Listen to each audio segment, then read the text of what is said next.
چاہے وہ مجھے نہیں مانتے لیکن تم تو مجھے مانتے ہو۔ عزیزان گرامی غور و فکر کریں، رسول کیا فرماتے، چاہے وہ ہم سے محبت نہیں کرتے، چاہے وہ ہم سے محبت کا دعویٰ نہیں کرتے، چاہے وہ ہماری باتوں پر عمل نہیں کرتے، لیکن تم تو کرتے ہو، تم تو ہماری باتوں پر عمل کرتے ہو، تم تو ہم سے محبت کرتے ہو، لہٰذا تم اگر ہم سے محبت کرتے ہو تو تم پر لازم ہے کہ تم اپنے ان ویسے ماں باپ کی بھی خدمت کیا کرو۔ اللہ اکبر، کیا بہترین اسلام خدا نے ہمیں عطا کیا۔ احسان ہے ہمارے والدین کا کہ جن کے گودیوں میں ہم نے پروان چڑھا، جنہیں ہمیں ایسی امت میں داخل کیا کہ جو رسول خدا صلی اللہ علیہ وسلم کی امت ہے۔ عزیزان گرامی، جب والدین کی بات نکلی ہے اس مہینے میں خدا کو راضی کرنے کے لیے، تو میں آپ کے سامنے ایک واقعہ اور بیان کرتی چلوں، حضرت موسیٰ علیہ السلام کا۔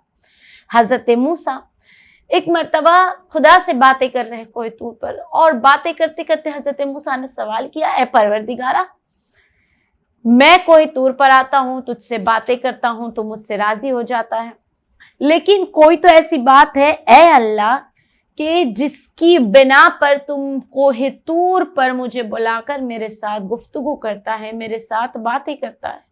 آخر تجھے کون سی ایسی میری نیکی پسند آئی کہ تو نے مجھے نبی بنایا اور تو نے میرے ساتھ اپنی زبان میں، اپنے لہجے میں باتیں کی۔ تو ایک مرتبہ آواز قدرت آئی، کہا اے موسیٰ، مجھے تمہاری ایک بات بہت پسند آئی۔ کہا کہ اے پروردگار، کون سی بات میری تمہیں سب سے زیادہ پسند آئی؟ کہا اے موسیٰ، جب تمہاری ماں تمہیں ڈانٹتی ہے، غصہ کرتی ہے، تم مجھ سے ناراض بھی ہو جاتے ہو، لیکن جلدی سے جا کر اپنی ماں کے گلے لگ جاتے ہو، جلدی سے جا کر اپنی ماں کو منا لیتے ہو، جلدی سے جا کر اپنی ماں کو خوش کر لیتے ہو۔ اللہ اکبر۔ کہا کہ اے موسیٰ، تمہاری یہ نیکی مجھے اتنی پسند آتی ہے، اتنی پسند آتی ہے کہ میں نے تمہیں کلیم اللہ بنایا۔ عزیزان گرامی، خداوند عالم کیا فرما رہا ہے؟ خداوند عالم یہی تو بتا رہا ہے کہ اے موسیٰ، میرے بندے بھی کبھی مجھ سے ناراض ہو جاتے ہیں، کبھی مایوس ہو جاتے ہیں، کبھی بیماری میں گرفتار ہو جاتے ہیں، کبھی بلاؤں میں آ جاتے ہیں، کبھی پریشانیوں میں آ جاتے ہیں، لیکن پھر بھی اس کے دروازے، اس کے دروازے، اس کے دروازے جانے کے بعد جب کہیں سے کوئی راہ نظر نہیں آتی، وہ پلٹ کر میرے دروازے آتا ہے۔ عزیزان گرامی، اب آپ تصور کریں کہ خدا کیا فرما رہا ہے، اس کے بعد بھی جب تو میرے دروازے آتا ہے، میں تجھے خالی نہیں پلٹاؤں گا، میں تمہاری حاجتوں کو پورا کروں گا، میں تمہاری دعاؤں کو قبول کروں گا، میں تمہیں کبھی مایوس نہیں چھوڑوں گا، لیکن اس کے لیے ضروری ہے کہ تم ایسے بن جاؤ جیسے خدا چاہتا ہے۔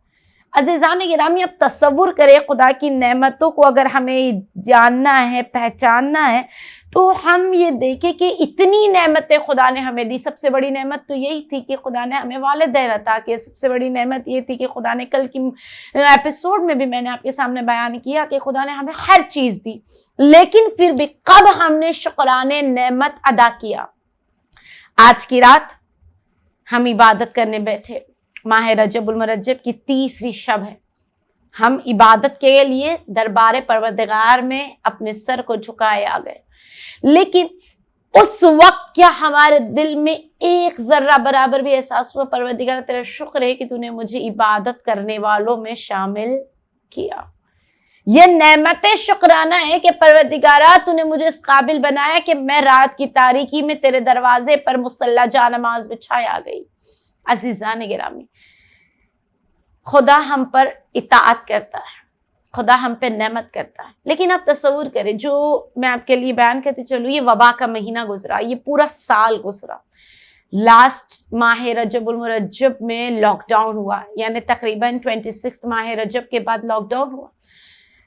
اب جا کر تھوڑا تھوڑا، وہ بھی پوری جگہ پر، ورلڈ میں ہر جگہ لاک ڈاؤن اب تک اوپن نہیں ہوا، لیکن کہیں نہ کہیں راستے کھل گئے، ہماری مسجدیں کھل گئی، محفلیں کھل گئے، ہم جشن منا رہے، لیکن ان گائیڈ لائن میں کہ جو ہمیں ہماری گورنمنٹ سے ظاہر کیا گیا، ہم اس گائیڈ لائن میں آ کر اپنے تمام ارکان کو انجام دے رہے، تمام عمل کو انجام دے رہے۔ لیکن عزیزان گرامی، اس وقت میں جو حالات اس وقت کے تھے، ہم روزی سے پریشان ہو چکے تھے، کھانے کے حالات تکلیف والے آ چکے تھے، جو ہمیں چاہیے تھا ویسے ہم نہیں گزار پائے. ماہ رمضان المبارک بہت زیادہ لوگوں کے لیے ڈیفیکلٹ گزرا، جو افطار کے وقت ان کے حالات تھے بہت زیادہ تکلیف دہ تھے. لیکن آپ تصور کریں، اب جب ہم عبادت کرنے بیٹھے اس رجب المرجب کو یاد کریں کہ جس رجب المرجب میں لاک ڈاؤن ہوا تھا، پورا سال گزر گیا. اس رجب المرجب میں ہم اس قابل تو ہے کہ ہمارے دسترخوان پہ نعمتیں ہیں، اس قابل تو ہے کہ ہمارے دسترخوان پر خداوند عالم کی اطاعتیں ہیں، لیکن شکرانہ کیا ہم نے پروردگار کو راضی کیا؟ واقعہ بیان کرتی چلو. بنی اسرائیل میں ایک عابد رہا کرتا تھا، یعنی عبادت کرنے والا، بہت زیادہ عبادت کیا کرتا تھا. یہاں تک کہ اس طرح سے عبادت صحراؤں میں اور پہاڑ پر جنگلوں میں جا کے کرتا تھا کہ جب یہ عبادت کرتا تھا تو لوگوں کو پتا چل جاتا تھا کہ یہ اس کی عبادت ہے. کیوں لوگوں کو پتا چلتا تھا؟ کیونکہ اس کی عبادت اس طرح کی عبادت ہوتی تھی کہ خدا اس کے لیے روزانہ جنت کا کھانا بھجواتا تھا، ڈیلی جنت سے کھانا آتا تھا. وہ عابد عبادت کرتا، جیسے اس سر کو سجدے سے اٹھاتا جنت کا کھانا آتا. اب لوگوں کو پتا چل گیا کہ یہ ایسا عابد ہے کہ جس کے پاس جنت کا کھانا آتا. اب خدا نے سوچا روزانہ میں اسے جنت کا کھانا دے رہا ہوں، آج میں دیکھوں اسے اس کے امتحان میں ڈال کر. لہٰذا خدا نے کیا کیا، ایک دن جبرائیل امین سے کہا کہ اے جبرائیل آج اس کے پاس کھانا نہ لے جانا. وقت گزرا، کھانا نہیں آیا. کچھ گھنٹے گزر گئے، بھوک کی شدت نے بے حال کر دیا. لہٰذا یہ پہاڑی سے اترا، بنی اسرائیل کے لوگوں کے دروازوں کے پاس گیا، دستک دیا. دستک دینے کے بعد کہا کیا تم نے مجھے پہچانا؟ کہا نہیں. کہا کون ہو؟ کہا میں وہ ہوں جو پہاڑی پہ عبادت کرتا تھا تو عبادت کا اجر مجھے ایسا ملتا تھا کہ جنت سے کھانا آتا تھا. آج میرے لیے کھانا نہیں آیا، میں بہت بھوکا ہوں، کیا تم تھوڑا سا کھانا مجھے دے سکتے ہو؟ اس شخص نے کہا کہ کھانے کا وقت تو ہمارا گزر گیا، میرے پاس اب کچھ کھانا نہیں ہے. لیکن باورچی خانے میں گیا، باہر آیا، آنے کے بعد کہتا ہے کھانا تو تمام ہو گیا لیکن میرے پاس 3 روٹیاں ہیں، میں تمہیں یہ 3 روٹیاں عطا کرتا ہوں، تم یہ روٹیاں لے جاؤ. اس نے وہاں پر کہا اور وہ روٹیاں لی اور روٹی لے کر بنی اسرائیل کے اس طرح سے باہر نکلا، گلیوں سے گزرنے لگا. اب اس شخص کے یہاں جس نے وہاں سے روٹی لی تھی نا، اس کے یہاں ایک کتا تھا. اب وہ کتا اس کے پیچھے ہو لیا. اب اس شخص، یہ بنی اسرائیل کا جو عابد تھا، وہ گھبرا گیا. اس نے سوچا کتا بھوکا ہوگا لہٰذا میرا پیچھا کر رہا ہے. اس نے کیا کیا، اس ایک روٹی کا آدھا حصہ توڑا، اس کے سامنے ڈال دیا. اس کتے نے آدھی روٹی کھائی، واپس بنی اسرائیل کے اس عابد کے پیچھے ہو گیا. اب یہ گھبرا گیا، پہاڑی تک آیا، آتے آتے دوسرا ٹکڑا ڈالا، اس کے بعد دوسری روٹی توڑی، دوسری روٹی کے ٹکڑے ڈالے، یہاں تک کہ پہاڑ پہ پہنچ گیا. تب تک اس کی تینوں کے 3 روٹیاں تمام ہو چکی تھی. پہاڑ پہ آ کے بیٹھ گیا، بیٹھ کے کہتا ہے کیا جملہ کہا تیرے مالک نے مجھے 3 روٹی عطا کی تھی، ساری کی ساری روٹیاں میں نے تجھے عطا کر دی، تو نے ساری کی ساری میری روٹیاں کھا لی، اب میں بھوکا رہ گیا. خداوند عالم نے اس کتے کو عمرانی زبان عطا کی. اس زبان میں اس کتے نے کہا کہ اگر تو یہ سوچ کہ میں اس دروازے پہ تھا کہ جس دروازے پر میرے مالک نے مجھے 3 روز سے کھانا نہیں دیا، لیکن میں اپنے مالک کا گھر چھوڑ کر نہیں گیا، تجھے ایک وقت کا کھانا نہیں ملا، تو اپنے مالک کا گھر چھوڑ کر آ گیا. اللہ اکبر، کتنا بڑا درز ہے. اگر ایک مرتبہ ہم یہ دیکھتے خدا نے مجھے اتنی نعمتیں دے دی، لیکن کبھی خدا کہتا ہے میں تمہیں تمہاری اس نعمتوں سے آزماؤں گا.